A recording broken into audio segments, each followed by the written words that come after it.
प्रभु श्री कृष्ण के स्मरण करते ही महाबली हनुमान हम सबको अपने दर्शन देने आए। हनुमान की भक्ति देखकर सत्यभामा को भी आभास हुआ कि वो परम वीर होते हुए भी कितने विनम्र हैं और श्री कृष्ण के चरणों में गिर उनसे क्षमा मांगी। श्री कृष्ण उन्हें बताते हैं कि हनुमान ही सबसे बड़े प्रेमी हैं, क्योंकि वो हनुमान ही थे जो सबकी रक्षा हेतु संजीवनी और अन्य औषधियों के लिए द्रोणा पर्वत की ओर निकल पड़े। जब रावण को ये ज्ञात हुआ कि हनुमान औषधियाँ लेने गए हैं तो उन्हें आश्चर्य हुआ।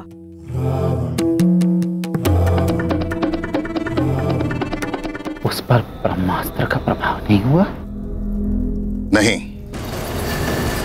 हमारे गुप्तचरों का कहना है कि वो वैसे ही स्वस्थ और प्रसन्न अवस्था में है जैसे वो पूंछ में आग लगाते समय दिख रहा था।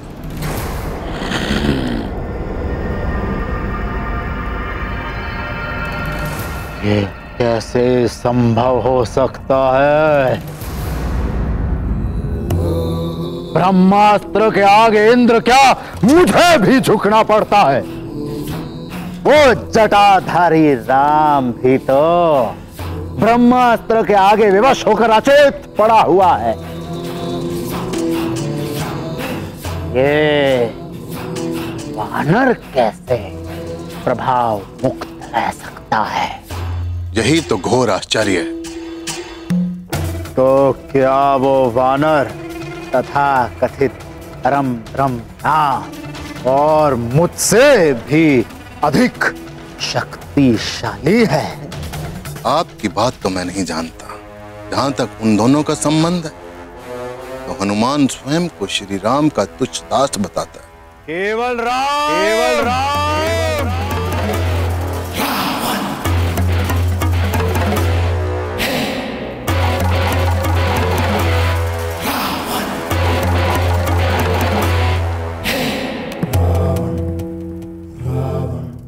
अरे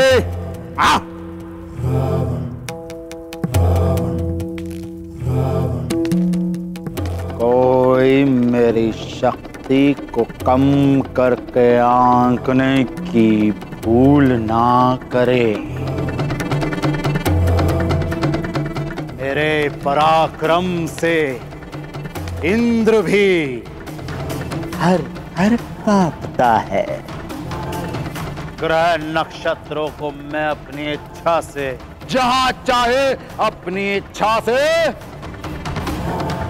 घुमाता हूं। मेरे अतिरिक्त वो कौन है जिसने महादेव शिव शंकर के निवास कैलाश को हिला कर रख दिया हो?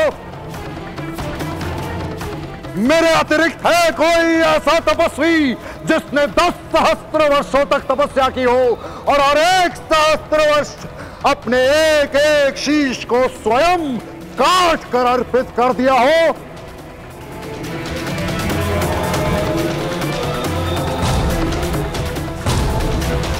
यक्ष, किन्नर, नाग, गरुड़, देव, दानव, कोई मुझे नहीं मार सकता। इन मनुष्य और वानरों को तो मैं कीट पतंगों की तरह मसल डालूंगा। मुझे ब्रह्मा का वरदान प्राप्त है। मैं अमर हूं, अजय हूं। मैं बुद्धि में भी सबसे श्रेष्ठ हूं। मेरे 10 शीश इस बात का प्रमाण है। मैं बल में भी सबसे श्रेष्ठ हूं। मेरी 20 भुजाएं इस बात का प्रमाण है। इतना ही नहीं, मैं छल में भी सबसे श्रेष्ठ हूं। ना श्री, जहां बल और बुद्धि परास्त हो जाते हैं वहां मैं छल से विजय हो जाता हूं।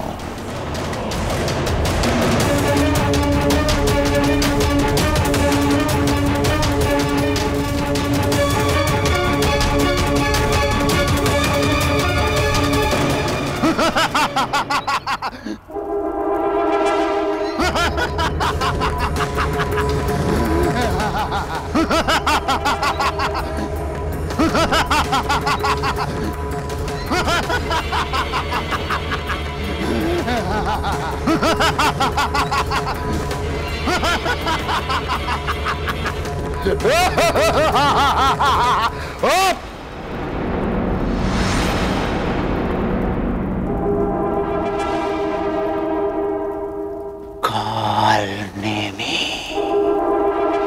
मेरा ये कार्य कालनेमी करेगा।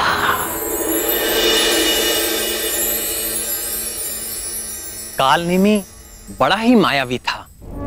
अपनी माया के बल पर वो धरती, आकाश और पाताल में भी जा सकता था। उसके पास एक ऐसी सिद्धि थी जिसकी सहायता से वो मन की गति से तीनों लोकों में कहीं भी चला जाता था।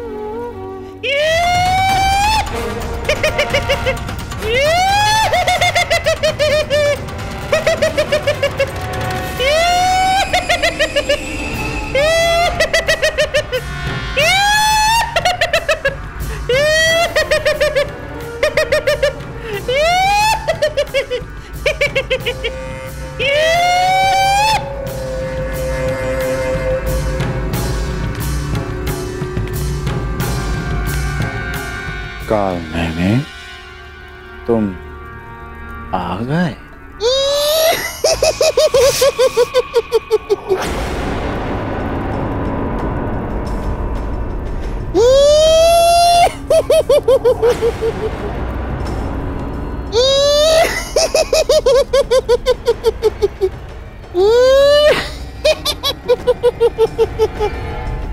ये विनोद का समय नहीं है कालनेमी। ये विनोद का समय नहीं है कालनेमी। मेरे धैर्य की परीक्षा मत ले कालनेमी। कालनेमी, मेरी धैर्य की परीक्षा मत ले।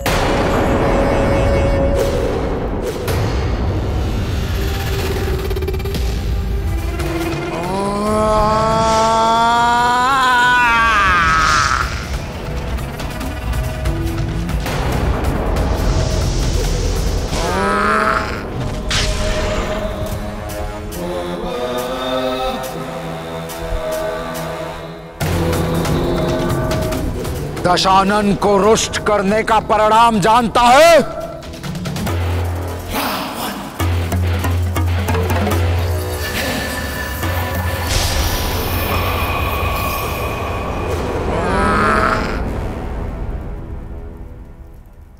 लंकेश, छल, कपट, ये तो कालनेमी के अंग रक्षक हैं लंकेश।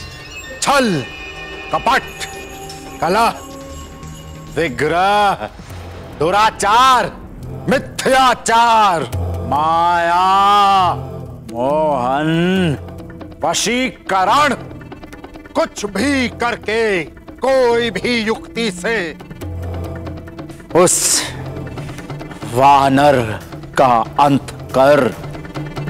वानर? कौन वानर लंकेश? वही जो मेरे गले का कंटक बना हुआ है, हनुमान। ये किसका नाम ले दिया आपने लंकेश? हनुमान तो दुर्जय है, उससे पार पाना दुस्साध्य है।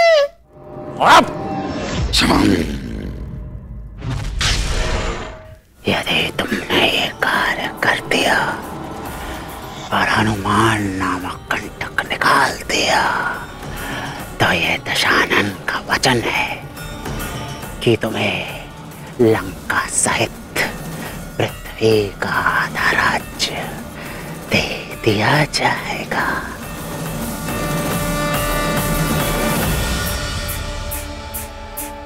क्या? आधा राज्य?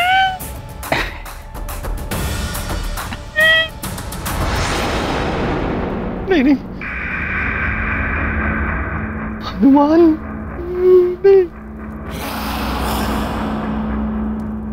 यदि तुमने ये कार्य ना किया तो यह भी दशानन का वचन है कि तुम्हारी जीवन लीला का अंत इसी क्षण कर दिया जाएगा।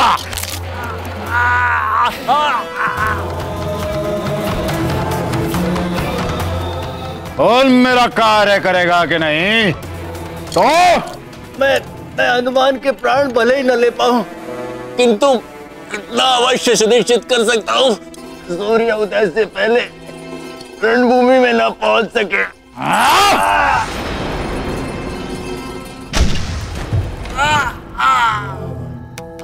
तू बस उसका वध सुनिश्चित कर।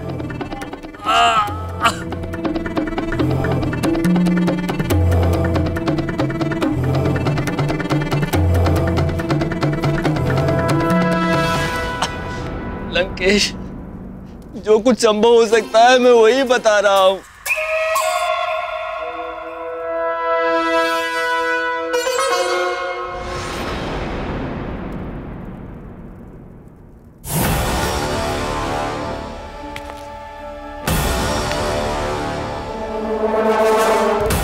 अब जा वध कर दो उस हनुमान का। आपका कार्य पूर्ण हो गया समझिए।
पड़े राम पर जब संकट विकट, तब हनुमत किए सब जोग प्रकट। पड़े राम पर जब संकट, तब हनुमत किए सब जोग प्रकट। निरंतर करते राम का ध्यान, चले बचाने श्री राम के नाम। पवन वेग से गमन गगन में, श्री राम नाम को धारे मन में। जाना आना संजीवनी लाना, हनुमत को है काल हराना। काल नेमी से पार भी पाना, हनुमत को है काल हराना।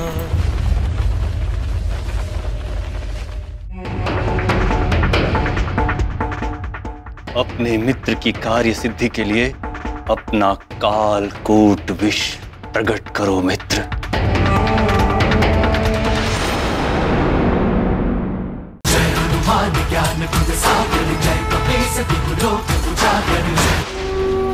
कालनेमी आंजनेय हनुमान की हत्या का प्रबंध करने के लिए वो एक पल में ही पाताल जा पहुंचा।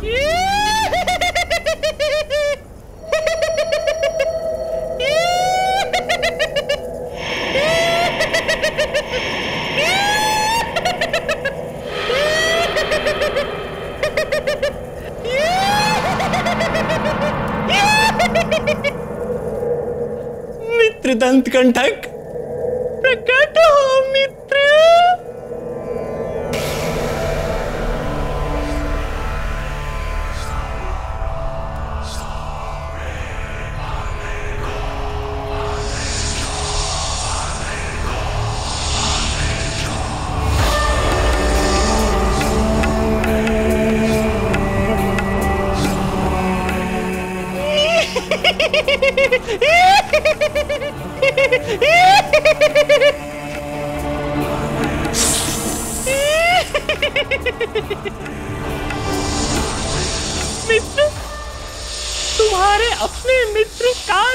आपकी सहायता करने का क्षण आ गया है मित्र।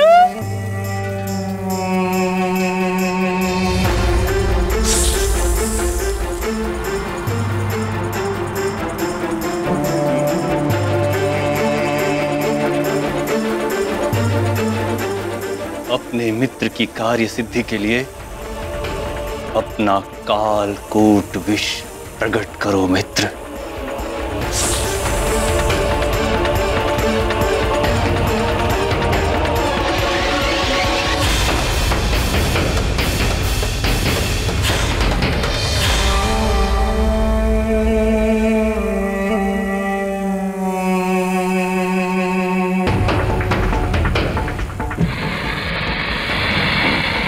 धन्यवाद मित्र, धन्यवाद।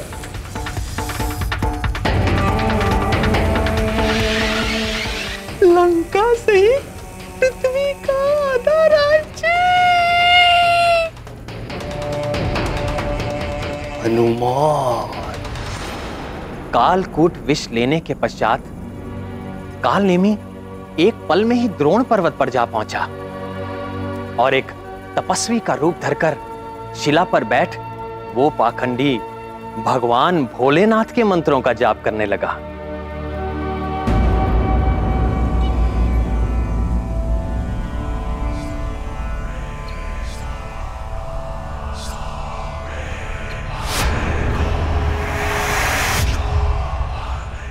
शिवम शिवाय वंदे शंभु गुरुवाय।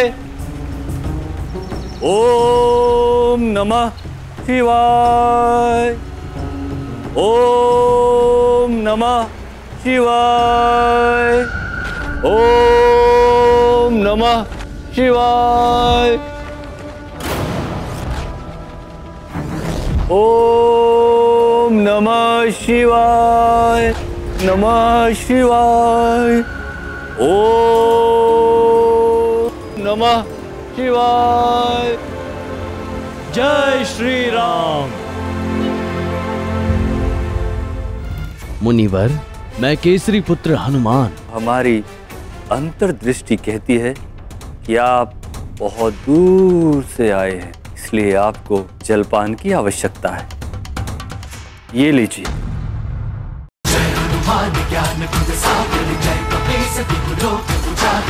ओम नमः शिवाय। ओम नमः शिवाय। ओम नमः शिवाय। मुनिवर, मेरा प्रणाम स्वीकार करें। मैं केसरी पुत्र हनुमान प्रभु श्री राम का तुच्छ दास हूं।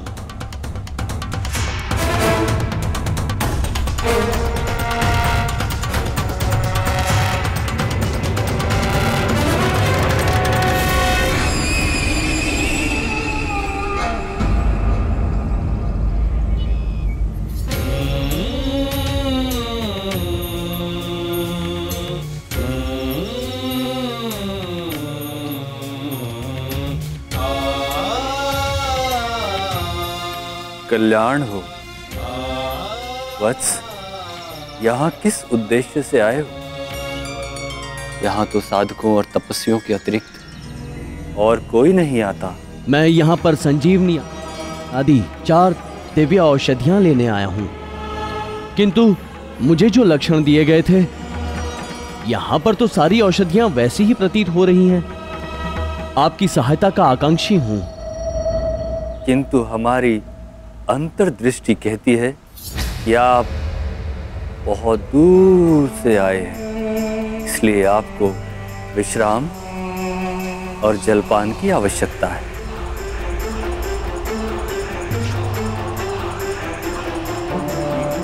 ये लीजिए।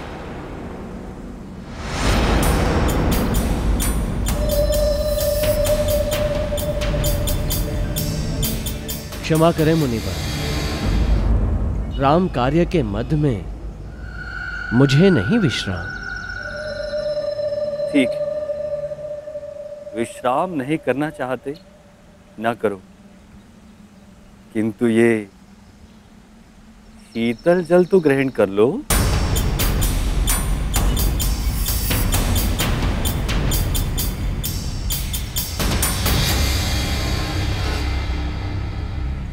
नहीं, जल पीने का भी समय नहीं है। ये कोई साधारण जल नहीं है वत्स। इसे आप धन्वंतरी के अमृत कलश का एक अंश ही समझो।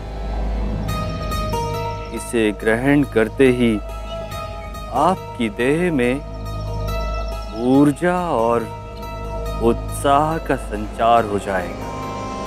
नहीं मुनिवर, राम कार्य करते हुए मैं निरंतर उत्साही बना रहता हूं।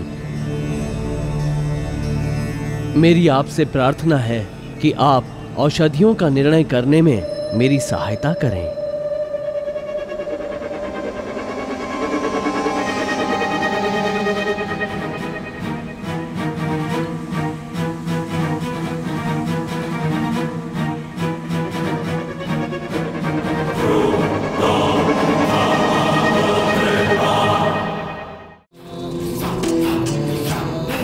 ये वानर कैसे प्रभाव मुक्त रह सकता है?